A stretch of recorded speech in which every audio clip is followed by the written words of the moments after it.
It's 8:52 here in New York. I'm Bryant Gumbel. We understand that there has been a plane crash on the southern tip of Manhattan. You're looking at the World Trade Center. We understand that a plane has crashed into the World Trade Center. We don't know anything more than that. We don't know if it was a commercial aircraft. We don't know if it was a private aircraft. We have no idea how many were on board or what the extent of the injuries are right now.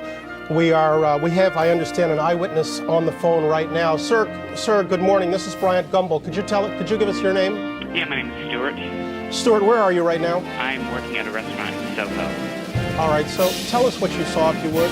I was waiting at a table and I literally saw it seemed to be like a small plane. I just heard a couple noises. It looked like it bounced off the building, and then I just saw a huge ball of fire on top. And then the smoke seemed to settle down, and it just, a lot of smoke coming out, and that's pretty much the extent of what I saw. Can you tell us about the scene down there right now?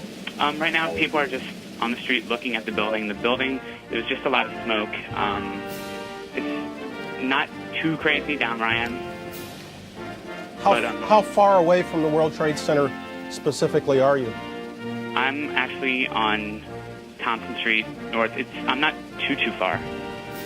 It's 8:54 right now. Stuart, can you tell me when this happened exactly? I would have to say about 10 minutes ago. Were you looking up as the plane approached the building, or did it only catch your attention after it crashed into the World Trade Center? I heard a sort of a crashing sound, but I looked up quick enough to actually see something go into the building, but everything happened so fast I wasn't quite sure what I was looking at. So there's no way you can know whether or not the plane seemed to be in trouble before it crashed into the building? Oh, no, I couldn't tell. It's hard for us to tell from the picture we're seeing just how far down from the top that plane crashed. Have you any better eyesight to it from your vantage point? Not really. All I know is it definitely wasn't the top of the building, because that seems to be intact from what I saw. Obviously, the timing of this is important. It comes before 9 o'clock. Perhaps, and we say that in hopeful fashion, perhaps not everybody was at work, because if that building was in fact crowded with workers, we're looking at probably some casualties and injuries of considerable proportions. But right now there's no way of telling that. We're on the line with another eyewitness. Sir, this is Bryant Gumbel in New York. How are you doing? I'm fine, thank you. You're Wendell? Yes, I am. Wendell, can you give me your last name? Klein. Wendell Klein. Tell me where you are, if you would. Well, right now I'm back in the hotel. I'm in the hotel offices here, the front office. You're in the... Okay, where were you when I was standing right in front of the hotel. I'm the doorman there. And... The hotel. Which hotel? Marriott World Trade Center. Right across from the World Trade Center. It's actually right in between them. Right in between the World Trade Center. Yes. Okay, so you were standing outside, and tell us what you saw and what you heard. Well, what I heard first, an explosion. And I just figured that it was a plane passing by. Then all of a sudden, stuff just started falling, like bricks and paper and everything. And so I just kind of ran inside to get away from the falling debris and glass and so forth. Then... after everything stopped, because it was falling in the street and the cars were crashing into each other. And then when it kind of stopped, I heard a guy screaming. And when I looked over, there was this guy that was on fire. So I kind of ran over, and I tried to put the fire out on him. And he was screaming, and I just told him to roll, and he said he can't. And then another guy came over with his bag and kind of put the flames out on him. So. Right now, he's being taken care of. I just had everyone call the ambulance and stuff so it can help him out. He caught fire as a result of the falling debris? Yeah. How much debris, can you give us an idea of how much came crashing to the ground? It's just a lot. Bricks, a lot of bricks, a lot of glass. Enough to damage cars on the street, make cars swerve into each other, that kind of thing. I hear alarms going off down there. What's happening? That's our hotel alarm, and basically... I guess that went off automatically. They've evacuated everyone in the hotel and evacuated all employees. They have evacuated the hotel? Yes. Immediately? Yes.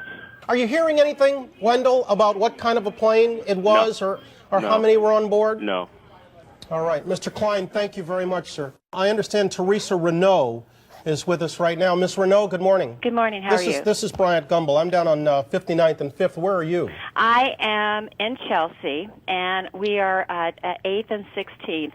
We are the tallest building in the area, and my window faces south, so it looks directly onto the World Trade Center. And I would say, you know, approximately 10 minutes ago, there was a major explosion from probably, it looks like about the 80th floor. It looks like it's affected probably 4 to 8 floors. Major flames are coming out of the, let's see, the north side and also the east side of the building, yes. And it was very loud explosion followed by flames, and it looks like the building is still on fire on the inside. Which building are we talking about? The one that's westernmost? Let's see. Yes, sir. Did you hear the explosion from yes. your position? Yes, we did. As a matter of fact, we heard it, and because I was just like standing there pretty much looking out the window, I didn't see what caused it or if there was an impact. So you have no idea right now? Oh, there's another one. Another plane just hit. Right. Oh, my God. Another plane has just hit. It hit another building. Flew right into the middle of it. Explosion. My God, it's right in the middle of the building. This one into the east tower? Yes. Yes. Right in the middle of the building. And right now, that was definitely looked like it was on purpose. You saw a plane? Yes, I just saw a plane go into the building. Why do you say that was definitely on purpose? Because it just flew straight into it. Looks like it's about, I would say 15 floors lower than the first building, and there's now flames coming out of that building as well. They're both completely on fire. Now, Teresa, hang on with us 1 second. We're going to re-rack the tape of when we were talking to you to see if we can tell. Okay. We can't see anything. We can't see a second plane in the picture. There we see the explosion.